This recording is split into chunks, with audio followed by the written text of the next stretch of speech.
Jullie weten het, onze slogan is trots op Limburg. En wisten jullie dat het grootste pluimenbedrijf van de wereld in Zwenderlo ligt? Wel, en de grote zaakvoerder daarvan die zit nu bij ons en dat is Dirk Engels. Goedemiddag Dirk.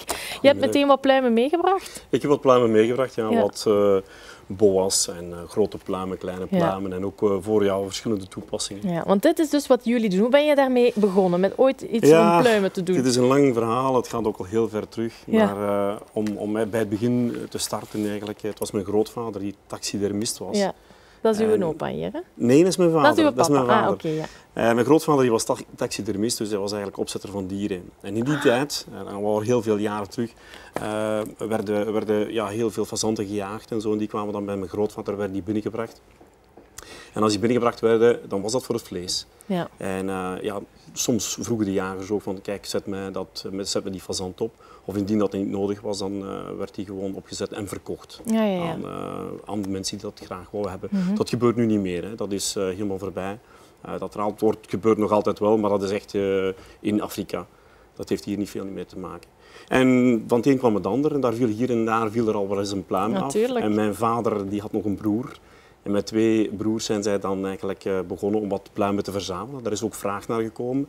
En zo is dat verhaal helemaal beginnen te lopen. Ja, maar ja, dan heb je eerst een gewone pluim. Waarschijnlijk zoiets dan? Ja, dit is een Lady Pheasant, dus een vrouwenfazantenpluim eigenlijk.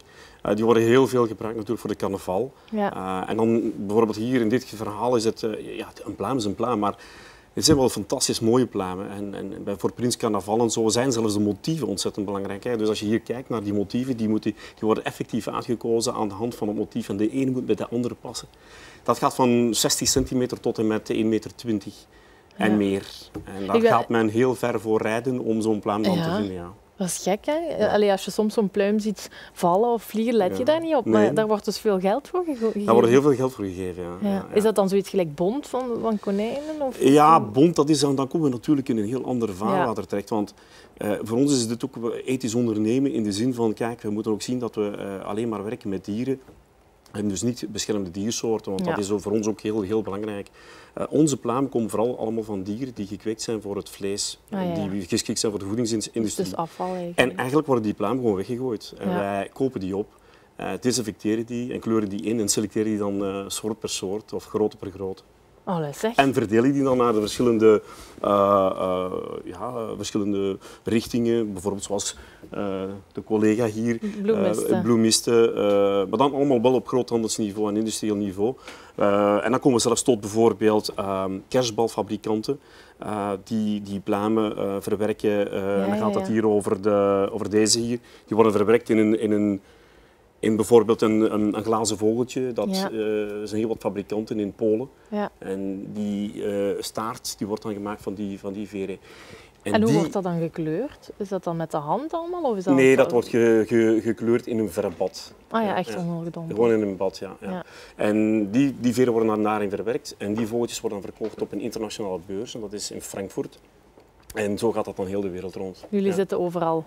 Ja, zo toch wel een beetje. Ja. En hoe komt dat er niet meer? Allee, want jullie zijn het grootste bedrijf in de wereld, wordt gezegd. Ja, wij zijn het grootste bedrijf in de wereld in die zin dat wij eigenlijk die pluimen in Europa, want Europa is onze afzet. En daar verkopen wij onze pluimen. En door middel van dat soort van fabrikanten, die dan verkopen aan Amerika of zelfs in het Verre Oosten, gaan onze veren natuurlijk wereldwijd. Ja. Maar dit is natuurlijk één sector. Hè. Hier wordt het dan verwerkt in decoratie. We hebben natuurlijk ook de collega in de bloemisterij. Maar we gaan natuurlijk ook naar de modeontwerpers. En dan komen we natuurlijk in een heel mooi vaarwater, want daar komen we toch bij hele... de Moulin Rouge? De Moulin Rouge was vroeger meteen met de pluimen in het gat. Dat was vroeger een klant. En dat was mijn vader met zijn broer die met een wagen vol met pluimen gestouwd aan het rondrijden waren in de direct omringende landen. En die daar dan eigenlijk bij Moulin Rouge zijn gaan aankloppen en dan daar eigenlijk ook pluim verkocht hebben. Ja. Ik heb dat vroeger ook nog met de dansschool aangehad en ik wist dat ik daar altijd heel voorzichtig mee moest zijn. Want is het duur, pluimen? Dat hangt van pluim tot pluim af. Bijvoorbeeld hier hebben we die pluim van de Moulin Rouge. Hè. Dat is wel typisch. Hè? Ja, dit zijn struisvogelveren. En bijvoorbeeld hier, dit is ook een struisvogelveer, maar van een mindere kwaliteit. En men merkt dat eigenlijk aan de punt van de struisvogelveer. Ja. Kijk, deze draait heel mooi rond. Ik zeg het net ook met de bloem, als je die een beetje masseert, dat die een beetje... Deze is een zeer mooie pluim, een hele dure pluim. De spadone die wordt veel eer gebruikt in de carnaval, omdat die veel goedkoper is. Ja, ja. Want je hebt ook de pluimen geleverd voor de meisjes van Scala, hè? De meisjeskoor die ook helemaal in de pluimen zijn gegoten door een bekende ontwerper. Tim van Steenbergen. Ja. Tim van Steenbergen is iemand waar we al jaren mee samenwerken. We hebben daar een heel mooie samenwerking. Dus trouwens niet alleen Tim van Steenbergen, ook Walter van Berndonk, de meulemeester.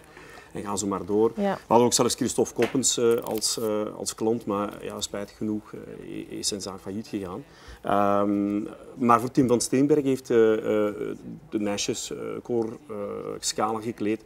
En hij heeft daar dan eigenlijk ook een beetje een mystiek karakter aan gegeven. Ja. Een beetje magie en een beetje magie. Hij heeft dat ook mooi uitgelegd, hoezo en op welke manier hij dat wou brengen. En, ik vind dat fantastisch mooi gedaan. Dus ja, kijk, die mensen zijn zeer creatief. Ja. Kunnen met hun handen heel veel dingen omvormen. In ons geval is dat zo, zij kopen de pluimen bij ons en gaan dan zelf daar nog een extra kleurtje aan geven of een paar elementjes weglaten. En zo krijg je dan toch wel een heel speciale pluim. Ja. Christophe Koppens ook met zijn hoeden en zo verder. Okay. En zo komen die pluimen overal. En daarom vonden we het toch fijn om u vandaag ook even te gast te hebben. Want trots op Limburg is en blijft onze slogan. Dankjewel, meneer Enkels, voor je komst. Dankjewel.